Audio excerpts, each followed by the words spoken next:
السلام عليكم ورحمة الله وبركاته. النهاردة معانا الأسبوع السادس في التقييمات الأسبوعية لمادة البرمجة والذكاء الاصطناعي، الصف الأول الثانوي.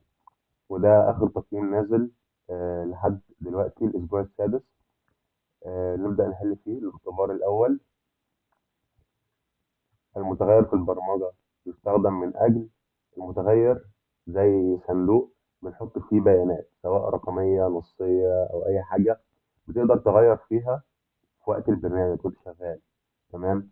فتبقى الإجابة تخزين قيمة يمكن تغييرها. تمام. السؤال الثاني: الذكاء الاصطناعي التوليدي يعتمد في عمله على طبعا بيعتمد على التوقع بناء على بيانات سابقة، يعني بتعمل لها انبوت وإيه، في داتا عنده بيبدأ يعمل لها اناليسز، فبيتوقع بناء على حاجات كانت عنده، مش مجرد تخزين. فتبقى النمذجة الاحتمالية والتنبؤ.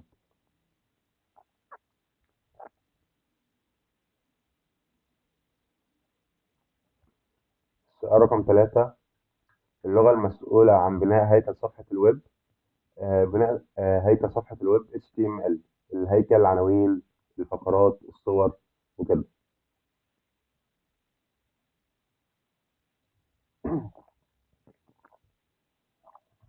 استخدم CSS من أجل CSS دي خاصة بالشكل، الشكل من حيث الألوان والخطوط والتنسيق بتاعها عامة.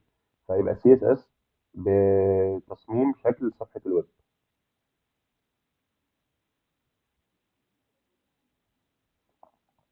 الاختبار الثاني: إسناد قيمة لمتغير بيعني إن إحنا بنديله قيمة محددة. يعني مثلا في السي بلس بلس بنقوم عاملين انتجر اكس ايكوال 10، فيبقى انا اديت قيمة رقم 10 للفاريبل اكس، فيبقى الإجابة بتاعتنا اعطاء المتغير قيمة محددة.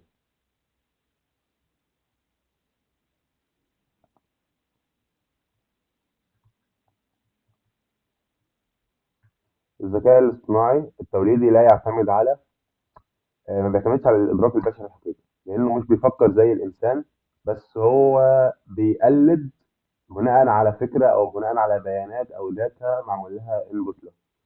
فيبقى الإدراك البشري الحقيقي ما بيعتمدش عليه.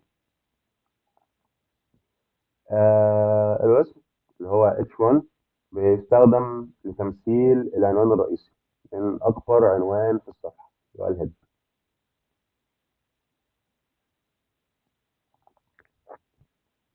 أي خاصية تستخدم لتغيير لون النص؟ color. ما أظنش فيها يعني.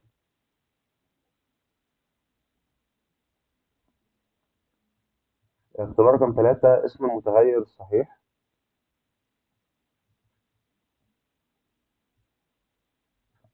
أيمن مالي يعد اسم متغير صحيح. تكون الإجابة جيم، لأن أول حاجة ما ينفعش أنت تبدأ برقم، ما ينفعش يكون في مسافة. تمام. الافضل يعني يكون بدون رموز غريبه يعني. فهيبقى عندنا رقم ج، او الاجابه ج. هنا على فكره واحد مكتوب في الاول بس هي عربي، فهي اتعكست فيها كده، بعدين كنت بقى اندرسكور. دي الفكره، بس هو موضوع العربي هو اللي مبوظ بس الاختيارات. من امثله ادوات الذكاء الاصطناعي التوليدي شات جي بي تي، بيعمل نصوص، كود، افكار، حاجات كتير جدا يعني.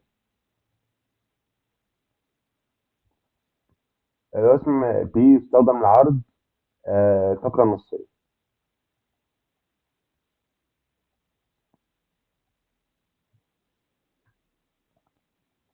ملف CSS خارجي يتم ربطه بصفحة HTML باستخدام لينك.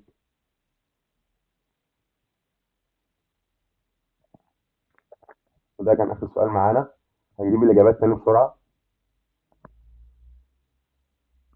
طبعا ده الأسبوع السادس في يوم الأسبوع الاختبار الأولاني: المتغير في البرمجة يستخدم من أجل تخزين قيمة يمكن تغييرها.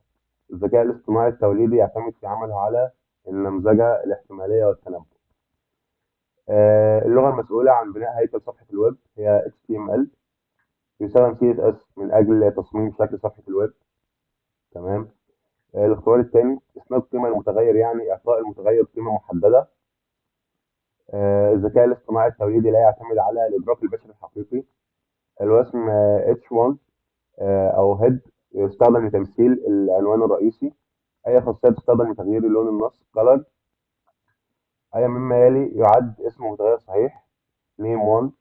من امثله ادوات الذكاء الاصطناعي التوليدي تشات جي بي تي. على فكره في السؤال ده غلط عشان ما ينفعش يكون فيه سبيس. تمام. من امثله ادوات الذكاء الاصطناعي التوليدي تشات جي بي تي. الوصف بي يستخدم لعرض الفقره النصيه. ملف سي اس اس خارجي يتم ربطه بصفحه اتش تي ام ال باستخدام لينك. وده كان الاسبوع السادس. وما تنسوش الاشتراك في القناه واللايك للفيديو. السلام عليكم ورحمه الله وبركاته.